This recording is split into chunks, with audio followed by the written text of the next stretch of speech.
Hello friends, मैं हूं सतीश कुमार और आप देख रहे हैं सतीश एसकेएस संख्या पद्धति का भाग 2। कल हमने भाग 1 पढ़ा था, तो आज पढ़ते हैं डिविजिबिलिटी विभक्ति के नियम। तो पढ़ते हैं कि जिस किसी संख्या से पूर्णतः विभाजित हो उसे डिविजिबिलिटी बोलते हैं, यानी विभक्ति के नियम। तो दो दो की डिविजिबिलिटी क्या है कि जिस संख्या का इकाई अंक 2, 4, 6, 8, संख्या के इकाई अंक 2, 4, 6, 8 हो तो वो 2 की डिविजिबिलिटी होती है। जैसे 97,532, ये 2 की डिविज 2 इकाई अंक 2 है, तो ये 2 से पूरी तरह विभाजित है।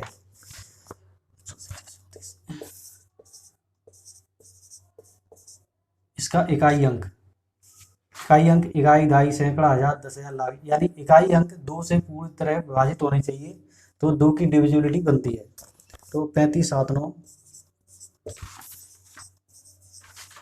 7, 9, 108, यानी इसमें भी 8 आ रहा है, इसमें 4 आ रहा है, इसमें 2 आ रहा है, यानी ये 2 की डिविजिबिलिटी है। अगर हम एक और करें तो 1, 5, 7, 3, इसमें इकाई अंक 2, इसमें इकाई अंक 4, इसमें इकाई अंक 8, लेकिन इसमें इकाई अंक 3 है, तो ये 2 की डिविजिबिलिटी नहीं है। ये 2 की डिविजिबिलिटी है, ये 2 की है, ये 2 है, मतलब 2 से पूर्णतः विभाजित है ये संख्या। और ये भी, लेकिन ये नहीं है क्योंकि इसमें इकाई अंक 3 है, ये 2 की डिविजिबिलिटी नहीं है। तो जिस संख्या का इकाई अंक, किसी भी संख्या का इकाई अंक 2 से पूर्णतः विभाजित होगा, या इकाई अंक 2, 4, 6, 8 होगा, तो वो 2 की डिविजिबिलिटी होगी। 3 की डिविजिबिलिटी क्या है?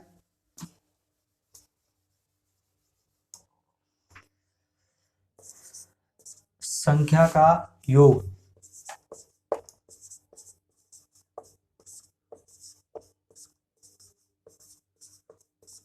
संख्या का योग 3 से पूरी तरह विभाजित हो, 3 से पूर्ण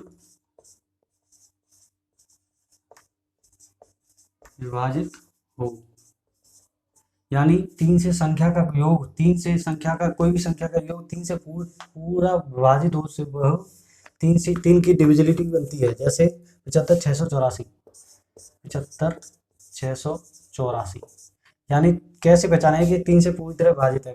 अगर इस संख्या का योग हम करेंगे तो 7 प्लस 5 प्लस 6 प्लस 8 प्लस 4, अब कितना आता है? 7, 5, 12, 6, 18, 10, 28, 26, 30 आता है। मतलब 3 के पहाड़े में ये 30 आता है, तो ये डिविजिबिलिटी बनती है इसकी, यानी ये संख्या 3 से पूरी तरह विभाजित है, यानी संख्या का योग 3 से पूरा विभाजित होना चाहिए। एक और करते हैं, 96, 34, 21, 96, 34, 21, यानी 9, 6, 15, 16, 17, 18, 19, 20, 22, 23, 24, 25, ये 3 के पहाड़े में नहीं आता है, तो ये डिविजिबिलिटी नहीं है। यानी जिस 3 के संख्या का योग 3 के पहाड़े में आता है तो डिविजिबिलिटी बनती है, यानी 3 का डिविजिबिलिटी है वो। तो ये पहाड़े में आता है, तो ये डिविजिबिलिटी है 3 की, ये नहीं है। 25 पहाड़े में नहीं आता है, तो ये नहीं है। ठीक है, आगे देखते हैं।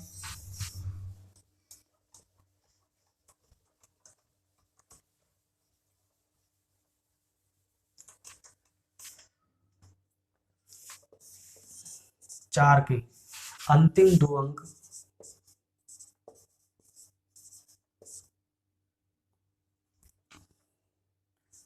अंतिम दो अंक 4 से विभाजित हों,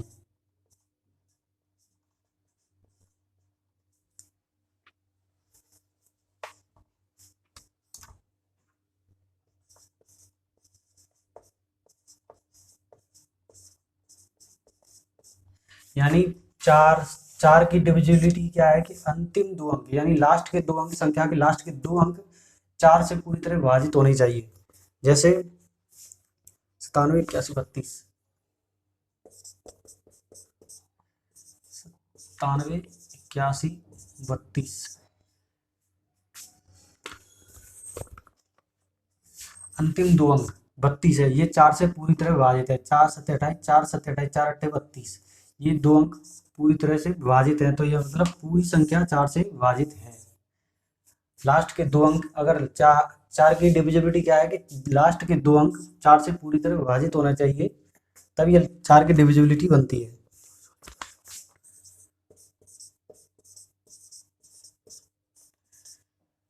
अब ये 4 से विभाजित है कि नहीं,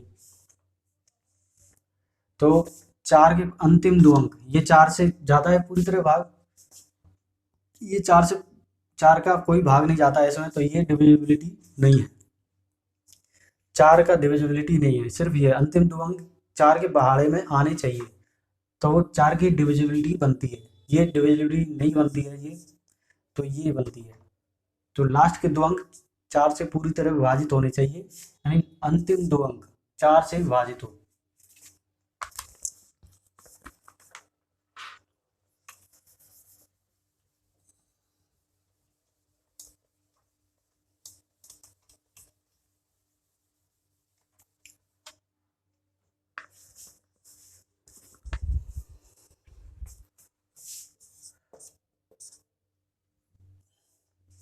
पांच की डिविजिबिलिटी क्या है कि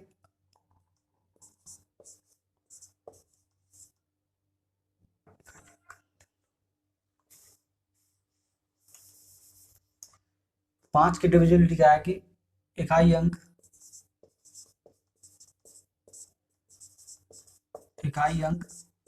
जीरो या पांच हो।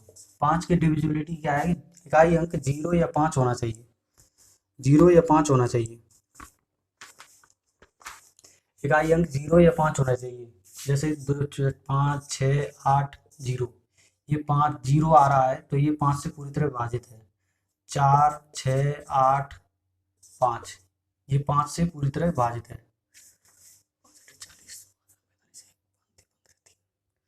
अगर किसी में 4 6 8 9 इकाई अंक 9 है, तो ये विभाजित नहीं है, यानी इकाई अंक जीरो या पांच होना चाहिए 5 की डिविजिबिलिटी में, तो ये 5 की डिविजिबिलिटी है, इकाई अंक जीरो या पांच होना चाहिए।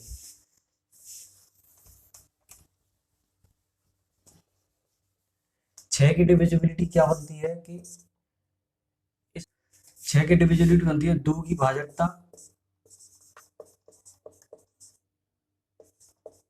और 3 की भाजकता,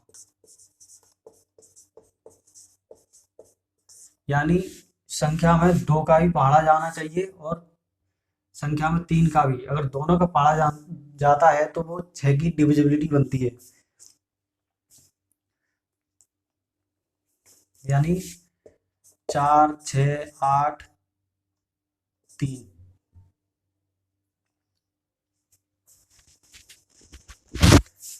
5 4 6 6,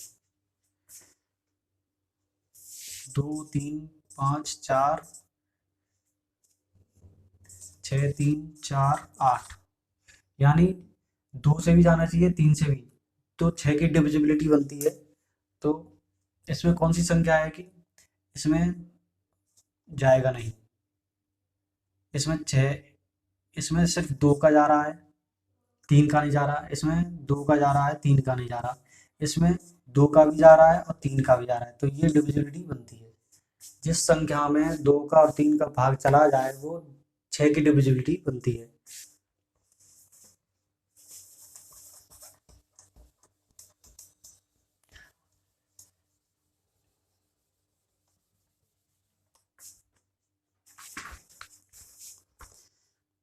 सात की डिविजिबिलिटी क्या है? सात की डिविजिबिलिटी है कि संख्या का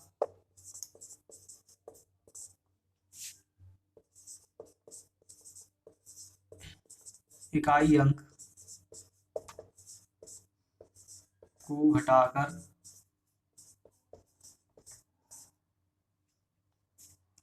हटाकर इकाई अंक को हटाकर इकाई अंक का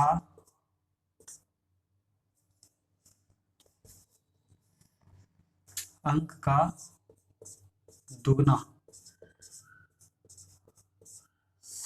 संख्या से घटाया जाए जब तक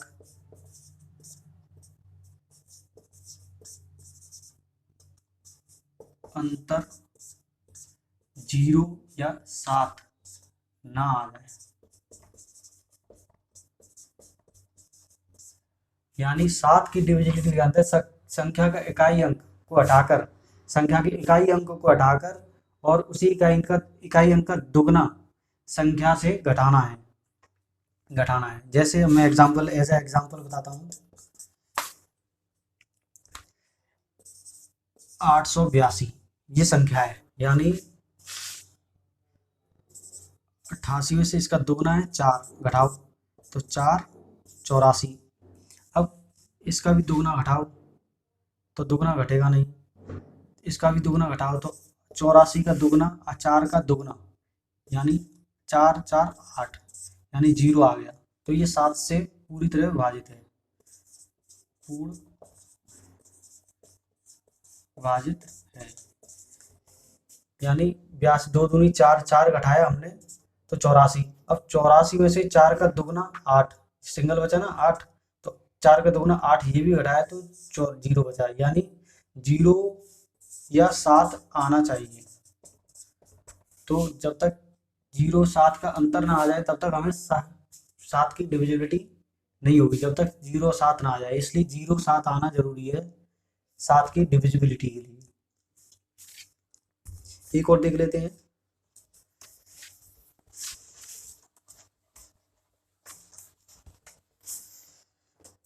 यानी 663। अब इसको देखिए तरीके से, इकाई अंक का दुगना यानी 66 हो गया, इसका दुगना 6, इसका दुगना 6, यहाँ से 6 में से 6 गया 0 फिर 6।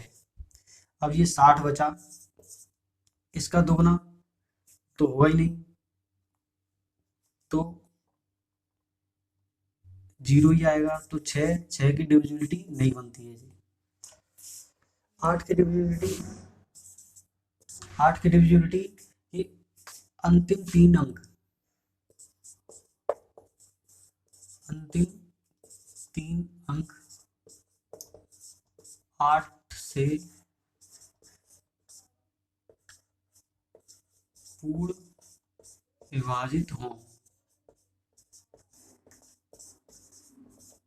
यानी 8 की डिविजिबिलिटी क्या है, अंत संख्या का अंतिम 3 अंक 8 से पूरी तरह विभाजित होने चाहिए। जैसे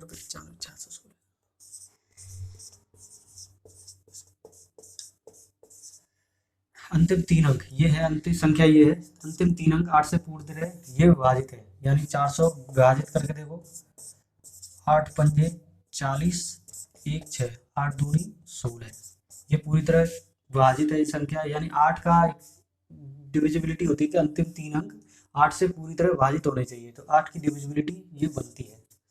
ठीक है। अब ऐसे ही 9 की डिविजिबिलिटी क्या है,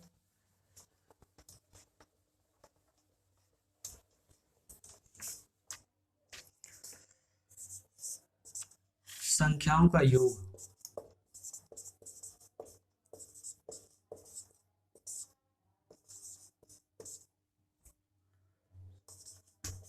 संख्याओं का योग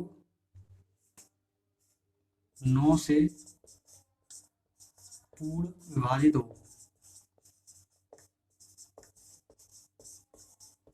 संख्याओं का योग 9 से पूरी तरह विभाजित हो तो 9 की डिविजिबिलिटी बनती है। यानी 75 46 23 संख्याओं का योग 9 से पूरी, यानी 3 का और 9 का ये बराबर है। मैं अभी बता दूंगा उसको 3 का 9 का कैसे है। तो 7 5 12 और 4 16 6 22 23 24 25 26 27, ये 27 से 9 से पूरी तरह विभाजित है, तो ये 9 की डिविजिबिलिटी बनती है।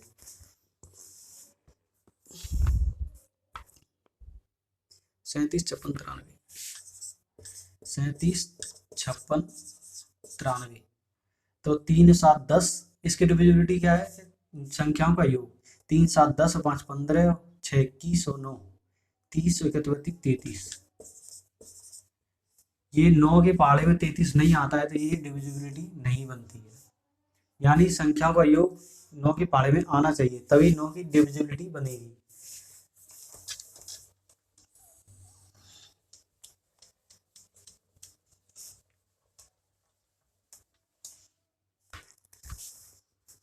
दस की डिविजिबिलिटी क्या है?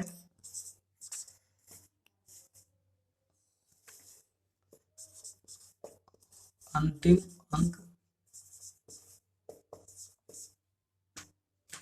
अंतिम अंक 0 होना चाहिए या इकाई अंक, अंतिम अंक नहीं इकाई अंक।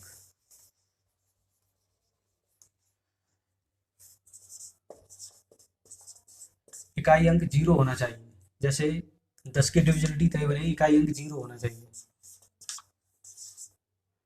जैसे 110, 120, 140, 145, ये डिविजिबिलिटी नहीं बनती है। यानी इकाई अंक 0 होना चाहिए। ये 0 है तो ये बनता है, ये 0 है तो ये बनता है, ये 0 है तो ये बनता है। यानी इकाई अंक 0 होना चाहिए तो 10 की डिविजिबिलिटी बनती है।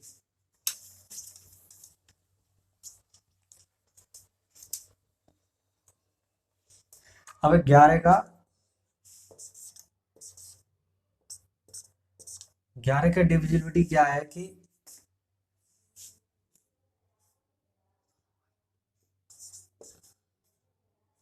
संख्या के सम स्थान, सम स्थान की बात करो, सम स्थान का योग तथा विषम स्थानों के योग का अंतर 0 या 11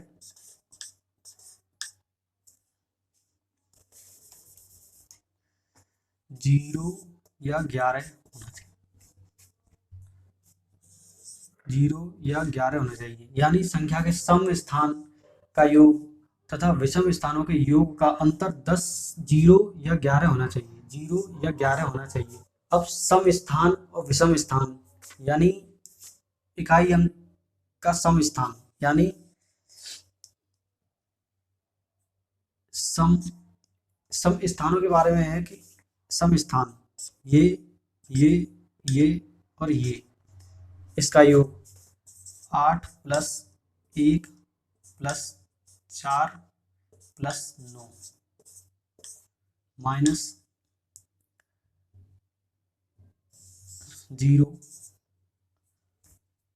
+ 6 प्लस फिर है जी 5 फिर है 1 + 1। यानी सम स्थान और विषम स्थान, स्थान के बारे में कह रहा हूँ मैं। एक स्थान कोई भी ले लिया यहाँ से, ये एक छोड़ के एक, ये एक छोड़ के, तो 8, 9, 10, 11, 12, 13, 8, 9, 4, 13, 10, 23 यानी 22 माइनस 0 से नहीं संभालेंगे, 6, 5, 11 और 1, 12 बराबर 22 में से 12 गया 10।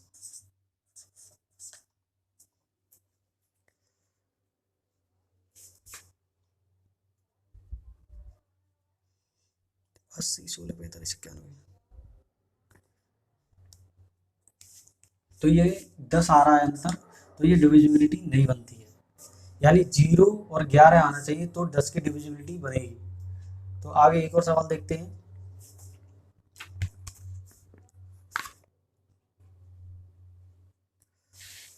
ये 10 आंसर आ रहा है तो ये 10 की डिविजिबिलिटी नहीं है। तो आगे देखते हैं। ऐसे ही अंतर होना चाहिए, सम स्थानों का अंतर होना चाहिए। 23 97 0 6 9, 23 6 9 70 6 9, 23 6, इसको बड़ा करके देखते हैं। 23 6 9 70 6 9 संख्या के सम स्थानों का योग 9 0 9 3 9 + 0 + 9 + 3 -2 + 6 + 7 + 6 यानी 9 9 18 21 -6 2 8 और 7 15 और 6 21 बराबर 0। ये 11 से डिविजिबल है, ठीक है, क्योंकि ये 0 आ रहा है तो 11 से डिविजिबल है। मतलब एक संख्या और देखते हैं, 93 82 45 93 82 45। अब सम विषम स्थानों के लिए बोल रहा हूं मैं, 9 8 4 यानी 9 और 8 17 और 4 21 -3 2 5 और 5 10 21 में से 10 गया 11। ये 11 की डिविजिबिलिटी है, यानी जो गोले किए हुए हैं उसमें से बिना गोले वालों को हम घटा देंगे तो सम विषम स्थान निकल जाएंगे। तो ये 11 के डिविजिबिलिटी के लिए 0 और 11 होना जरूरी है। तो ये 11 की डिविजिबिलिटी है।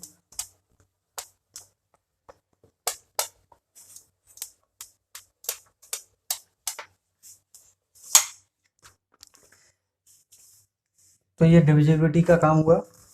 तब आगे देखते हैं कुछ सवाल, यानी 2 3 4 5 6 7 8 9 10 11 यानी 2 की डिविजिबिलिटी में 2 4 6 8 2 लास्ट इकाई अंक 2 4 6 8 होगा तो 2 की डिविजिबिलिटी बनती है।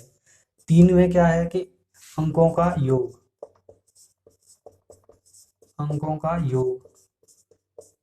3 के पाड़े में आता है तो वो 3 की डिविजिबिलिटी बनती है। 4 के में क्या है कि अंतिम 2 अंक 4 के पाड़े में अंतिम 2 अंक 4 के पाड़े में आने चाहिए तो 4 की डिविजिबिलिटी बनती है। 5 में क्या है 0 या 5 आना चाहिए।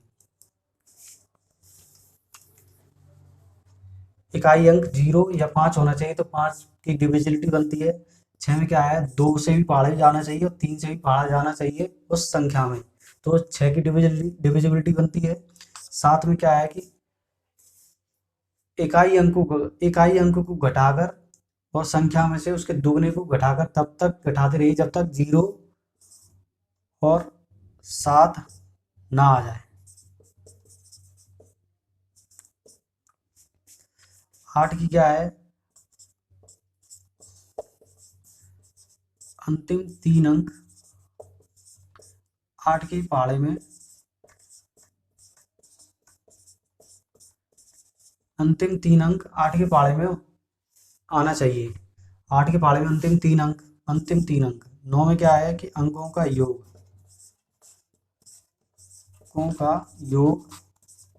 9 के पहाड़े में आना चाहिए। 10 की डिविजिबिलिटी क्या है कि इकाई अंक 0 होना चाहिए। 11 में क्या है कि सम स्थान और विषम स्थान में अंतर 0 या 11 होना चाहिए, यानी सम स्थान और विषम स्थानों का अंतर 0 या 11 होना चाहिए तो ये डिविजिबिलिटी बनती है। आइए हम आगे पढ़ते हैं।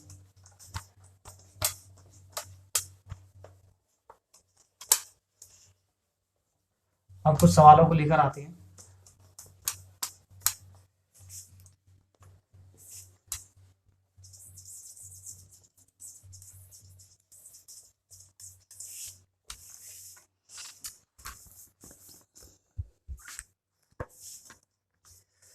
पहला सवाल है 1043 को किसी संख्या से 1043 को किसी संख्या से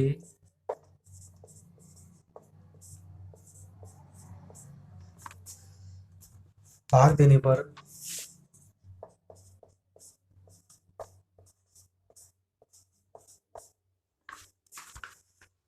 भागफल 11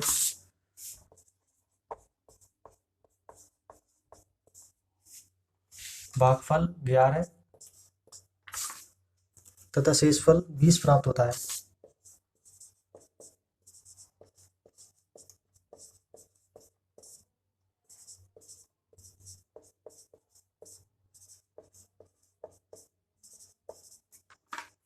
भाजक ज्ञात कीजिए।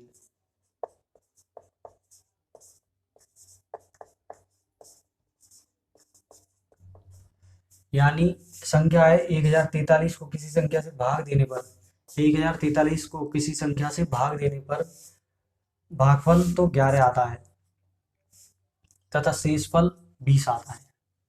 भागफल 11, शेषफल 20 आता है। यानी मैं समझाऊं,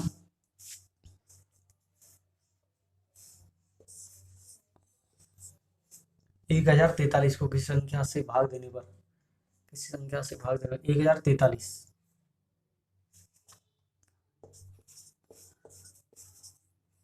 भागफल 11 आता है। ये 11 भागफल और शेषफल 20 आता है।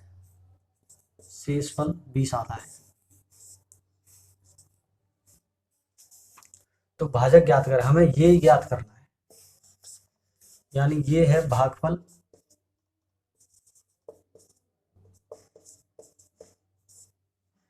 ये है भाज्य,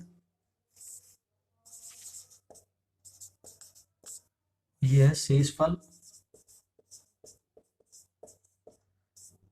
हमें ये ज्ञात करना है भाजक, ये भाजक होता है तो ये भाज्य है, ये शेषफल है, ये भागफल है। तो हमें यही ज्ञात करना है कि ये कैसे ज्ञात करेंगे। तो इसको करने के लिए, भाजक को ज्ञात करने के लिए 1043 माइनस 20 1023। अगर ऐसा सवाल आए तो 1043 में से शेषफल अगर बच रहा है, शेषफल 20 प्राप्त होता है, अगर हम शेषफल को इसमें से घटाएंगे यानी भाज्य में से, तो हमारा संख्या ये आ जाएगी और इससे हमें भाग करना है 11 से, यानी भागफल से हमें भाग कर देना है। तो 11 नंबर 99, 100 1 2 3, 11 तिया 33, ये हमारा आंसर आ जाएगा। यानी कि हमें ये 93 आया हमारा, ये आया, ये आंसर है हमारा। ऐसा कोई क्वेश्चन आ जाए तो 1043 यानी भाज्य में से शेषफल को घटा के 11 का भाग, यानी भाज्य में से शेषफल को घटा के 11 का भाग कर देंगे इस तरीके से। ऐसे ही और है। अगर इसकी जगह हम कुछ और लें तो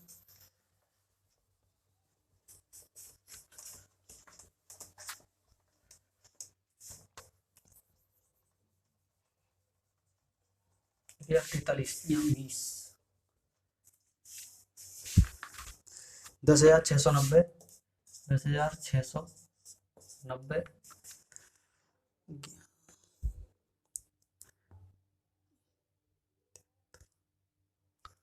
यहाँ पे है 73, यहाँ पे 32। यानी 10,690 को किसी संख्या से भाग देने पर 10,690 ये है और शेषफल 32, ये शेषफल 32 और हमें भागफल 73, ये हमें भागफल 73, ये भागफल है,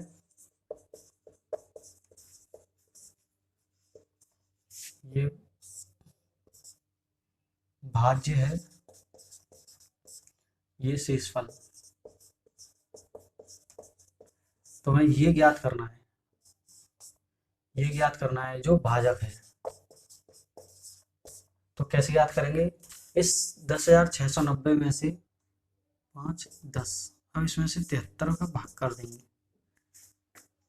73 एकम 73, 3 3 5,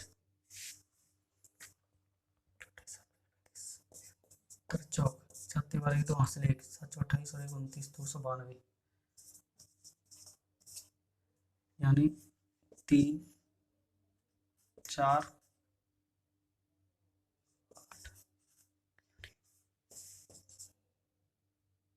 6 18 के हासिल 1 43, यानी 73 छिक, यानी सूर्य आ गया यहाँ पे, ये हमारा सूर्य आ गया यहाँ पे। यानी 10,690 में से हम 32 घटाएंगे, यानी भाज्य में से हम शेषफल को घटाते हैं भाजक को लाने के लिए, और भागफल से हम भाग कर देते हैं, यानी भाज्य माइनस शेषफल, भाज्य माइनस शेषफल भागफल, ये है भाजक, बराबर। आगे देखते हैं।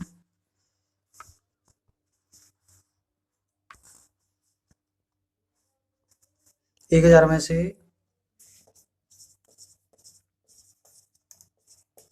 1000 में से छोटी से छोटी कौन सी संख्या, छोटी से छोटी कौन सी संख्या घटाई जाएगी,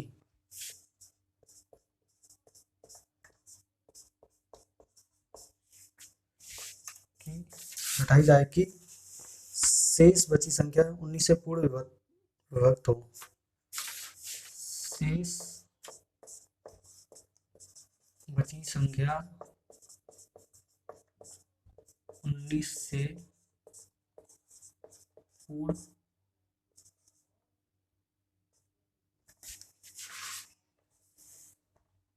पूर्ण विभाजित हो।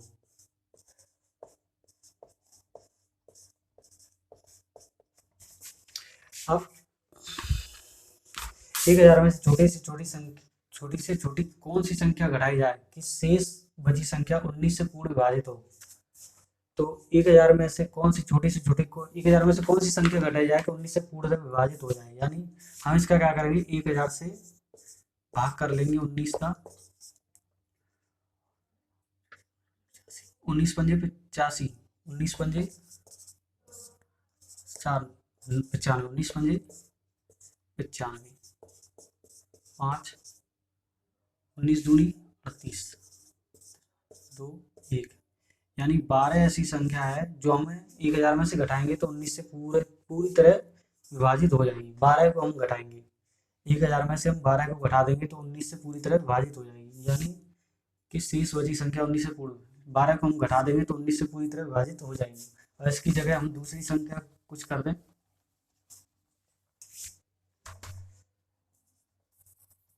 1000 की जगह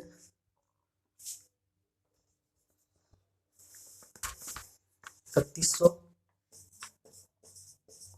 और इसकी जगह है 17, यानी 3100 में से छोटी कौन सी संख्या घटाई जाएगी, शेष बची संख्या 17 से पूरी तरीके से विभाजित हो। 3100 में से कौन सी संख्या घटाई जाएगी 17 से पूरी तरह विभाजित हो, इसको हम भाग कर लेंगे। इसी संख्या ऐसे क्वेश्चनों में हम इसी तरीके से भाग कर लेंगे तो 17 एकम 17, 11 में 7 गया 4 1,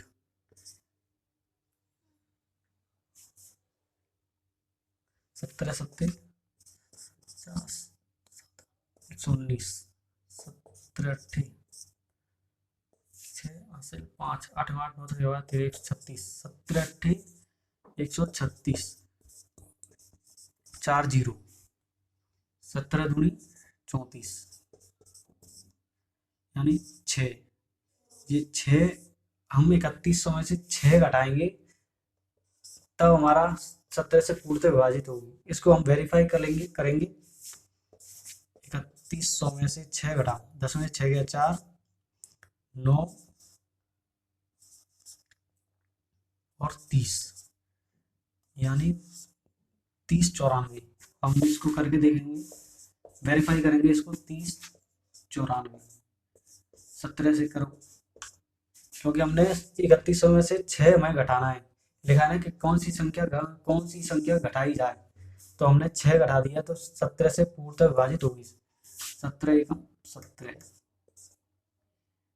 3 1 9 और 17 अट्ठे 136, 4 3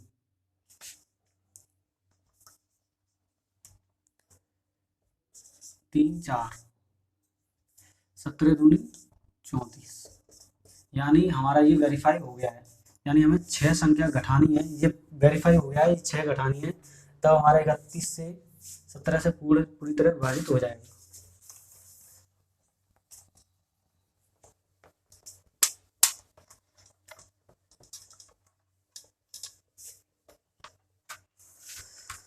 आगे देखते हैं।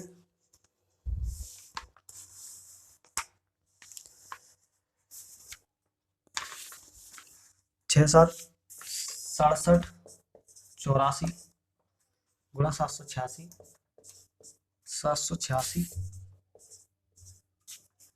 प्लस 67 84 गुणा 214। इसको करके दिखाइए। इसको कैसे करेंगे, इसमें कॉमन है एक 6784, 6784, इसको हम बाहर निकालेंगे 6784। अब 786 में 214 प्लस करेंगे, क्योंकि यहाँ पर ये ऐड होगा 786 प्लस 214।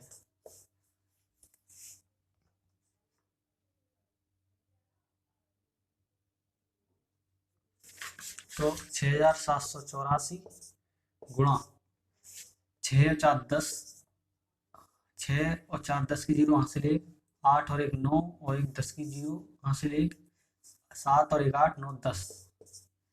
इसको कर देंगे 6 7 8 4 1 2 3।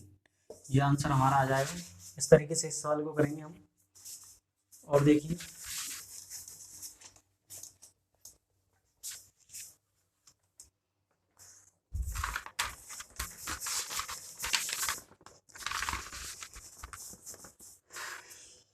आठ 8765। अच्छा, 587 गुणा 999, इसको किस तरीके से हल करेंगे। 587 3 बार 9 है, तो 3 बार 0 रख लेंगे और फिर इसको माइनस कर देंगे, 587 को 10 में 7 गया 3, 9 में से 8 गया 1, 9 में से 5 गया 4, इधर बचे 6 8 5। ये संख्या आ जाएगी। जो भी 999 वाला होगा और ये ऐसे होगा, तो उसको 0 0 लगा के हम वही संख्या इसको घटा देंगे, तो ये संख्या आ जाएगी। अब इसको देख लो, 72519 गुणा 1 2 3 4। अब इसको कैसे करेंगे, 72519। अब 1 2 3 4, 1 2 3 4, 4 9 है, तो 4 0 रख लेंगे और इस संख्या को हम घटा देंगे। 72519 72, ये घटा देंगे हम। 10 में 9 गया 1, 9 से 1 गया 8, 9 से 5 गया 4, 9 से 2 गया 7, 8 में 7 गया 1 1 5 2 7। ये संख्या आ जाएगी हमारी।